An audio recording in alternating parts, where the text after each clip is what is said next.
नमस्कार मित्रमैत्रिणींनो, माझ्या यूट्यूब चॅनलमध्ये तुमचं स्वागत आहे. दक्षिण दिशेला पाय करून कधीही झोपू नका, असं तुम्हाला कोणी सांगितलंय का? रात्री झोपताना तुमचं डोकं कोणत्या दिशेला असतं, कधी विचार केलाय का? कोणी म्हणतं उत्तर दिशेला झोपू नका, तर कोणी सांगतं पूर्व दिशेला झोपलं तर नशीब खुलतं. पण खरं काय आहे? चुकीच्या दिशेला झोपल्याने खरंच आयुष्यावर परिणाम होतो का?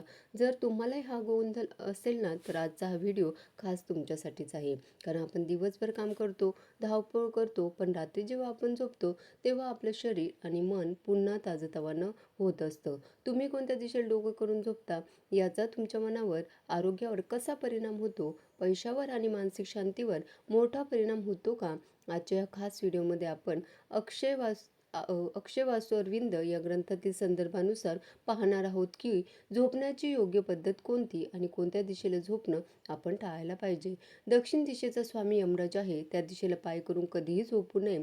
कारण त्या दिशेला पाय करून झोपले असता आपण स्वतःच आपण होऊन यमाच्या दरबारात यावयास तयार आहोत असं सूचित केलं जातं. परंतु उत्तर दिशेचा अधिपती हा कुबेर आहे आणि म्हणूनच कुबेरासारखं आपणही धनवान व्हावं अशी प्रत्येकाची अपेक्षा असते. त्यामुळे आपण सकाळी झोपेतून उठल्यानंतर कुबेराचे दर्शन घेणं अधिक सुखकारक ठरतं.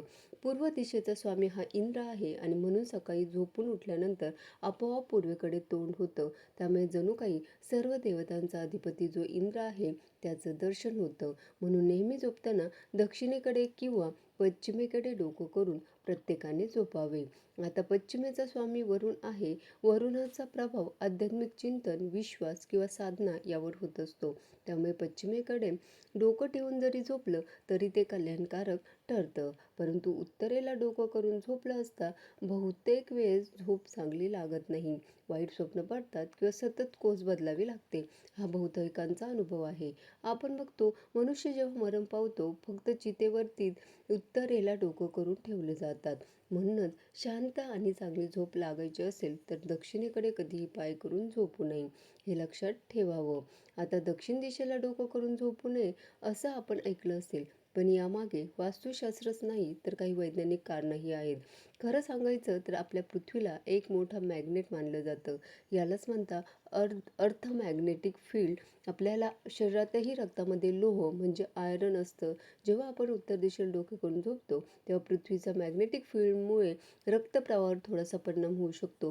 म्हणजेच डोक्यावर प्रेशर वाढू शकतं, झोप नीट लागत नाही, डोकेदुखी किंवा अस्वस्थता जाणवू शकते. म्हणूनच वास्तुशास्त्रात सांगितलं जातं की दक्षिण दिशेला डोकं आणि उत्तर दिशेला पाय ठेवून झोपणं योग्य आहे. यामुळे शरीराचा मॅग्नेटिक फ्लो आणि पृथ्वीचा फ्लो एकाच दिशेला राहतो आणि झोप शांत, गाढ आणि आरामदायक लागते. म्हणजेच हे फक्त श्रद्धा नाही तर यामागे एक साधं वैज्ञानिक कारणही आहे. वास्तुशास्त्रानुसार नैऋत्य दिशेला नेहमी घरातील मुख्य व्यक्तीचे बेडरूम असावे. काही श्लोकानुसार पश्चिमेला डोकं करून झोपल्यास चिंता वाढते. उत्तरेकडे डोकं केल्यास मृत्यूचं भय किंवा आरोग्य बिघडतं. स्वतःच्या घरी पूर्वेला डोकं करून झोपणं उत्तम मानलं जातं. प्रवासात किंवा सासरी असताना दक्षिणेला डोकं करणं फायद्याचं ठरतं. तर मंडळी, आजच आपल्या बेडची दिशा तपासून पहा. एक छोटासा बदल तुम्हाला शांत झोप आणि मानसिक समाधान देऊ शकतो. मग झोपावे कुठे आणि कसे या प्रश्नांची उत्तर तुम्हाला मिळाली असतील अशी खात्री आहे. याही व्यतिरिक्त वास्तुशास्त्रानुसार कोणतेही प्रश्न तुम्हाला पडले असतील तर धन्यवाद. कमेंटमध्ये विचारा.